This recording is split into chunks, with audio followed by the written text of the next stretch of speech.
ಎಲ್ಲರಿಗೂ ನಮಸ್ಕಾರ. Welcome to my channel. ಈ ವಿಡಿಯೋದಲ್ಲಿ ನಾನು ನಮ್ಮಮ್ಮ ಹೇಳ್ಕೊಂಡಂಥ ಹೊಸ ರೆಸಿಪಿ ರಾಗಿ ಹುರಿ ಹಿಟ್ಟು ಹೇಗೆ ಮಾಡೋದು ಅಂತ ತಿಳಿಸ್ಕೊಡ್ತಾ ಇದ್ದೀನಿ. ರಾಗಿ ಹುರಿ ಹಿಟ್ಟು ಮಾಡೋದಕ್ಕೆ ನಮಗೆ ಚೆನ್ನಾಗಿ ಒಣಗಿಸ್ಕೊಂಡ್ರು ಅಂತ ರಾಗಿ ಬೇಕಾಗುತ್ತೆ. ನಾವು ಕ್ಲೀನಾಗಿ ತೊಗೊಂಡ್ರುವಂಥ ರಾಗಿನ ಒಂದು ಸ್ವಲ್ಪ ಹೊತ್ತು ಒಂದು 2-3 ಮಿನಿಟ್ಸ್ ಹುರ್ಕೋಬೇಕಾಗತ್ತೆ ಒಂದು ದಪ್ಪಾಗಿರೋ ಪಾತ್ರೆಯಲ್ಲಿ. ಅದು ಹುರ್ಕೊಳ್ಳೋದ್ರಿಂದ ಹರಳಾಗೋಕ್ಕೆ ಸ್ಟಾರ್ಟ್ ಆಗುತ್ತೆ. ಹರಳಾಗಿ ನೀವು ನೋಡ್ತಾ ಇರ್ಬೋದು, ಈ ವಿಡಿಯೋದಲ್ಲಿ ಕಾಣಿಸ್ತಾ ಇರ್ಬೋದು, ಬಿಳಿ ಕಾಣ್ತಾ ಇದೆಯಲ್ಲ, ಅದೇ ಹರಳಾಗಿರೋದು ಅಂತ ಹೇಳೋದು. ಈ ಥರ ಎಲ್ಲ ಆಗೋ ಥರ ಹುರ್ಕೋಬೇಕು. ನಿಮಗೆ ರಾಗಿ ಎಲ್ಲ ಹರಳಾಗಿದೆ ಅನಿಸಿದಾಗ ಫ್ಲೇಮ್ನ ಆಫ್ ಮಾಡ್ಕೊಳ್ಳಿ. ಒಂದು 5 ಮಿನಿಟ್ಸ್ ಅದೇ ಪಾತ್ರೆಯಲ್ಲಿ ರಾಗಿನ ಹರಿದಕ್ಕೆ ಬಿಡಿ.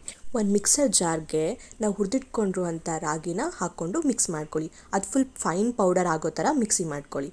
ನೀವು ನೋಡ್ತಾ ಇರ್ಬೋದು, ಇಲ್ಲಿ ಫೈನ್ ಪೌಡರ್ ಆಗಿದೆ. ಇದಕ್ಕೆ ನಾವು ರುಚಿಗೆ ಬೇಕಾದಷ್ಟು ಬೆಲ್ಲ, ಏಲಕ್ಕಿ ಪುಡಿ, ಶುಂಠಿ ಪುಡಿ, ಕೊಬ್ಬರಿ ಕೂಡ ಹಾಕ್ಕೊಂಡು ಮಿಕ್ಸಿ ಮಾಡ್ಕೋಬೇಕು. ಮಿಕ್ಸಿ ಮಾಡಿದ ನಂತರ ನಮಗೆ ಸಿಗೋವಂಥ ಪೌಡರ್ನ ಒಂದು ಪ್ಲೇಟ್ಗೆ ಸರ್ವ್ ಮಾಡಿಕೊಂಡ್ರೆ ರುಚಿಯಾದ ಹಾಗೂ ಆರೋಗ್ಯಕರವಾದ ರಾಗಿ ಹುರಿ ಹಿಟ್ಟು ಸವಿಯಲು ಸಿದ್ಧವಾಗುತ್ತೆ. ರಾಗಿಯಲ್ಲಿ ಕ್ಯಾಲ್ಶಿಯಂ, ಐರನ್ ಮತ್ತು ಫೈಬರ್ ಕಂಟೆಂಟ್ ತುಂಬ ಇರೋದ್ರಿಂದ ಇದು ಆರೋಗ್ಯಕ್ಕೆ ತುಂಬಾ ಒಳ್ಳೆಯದು.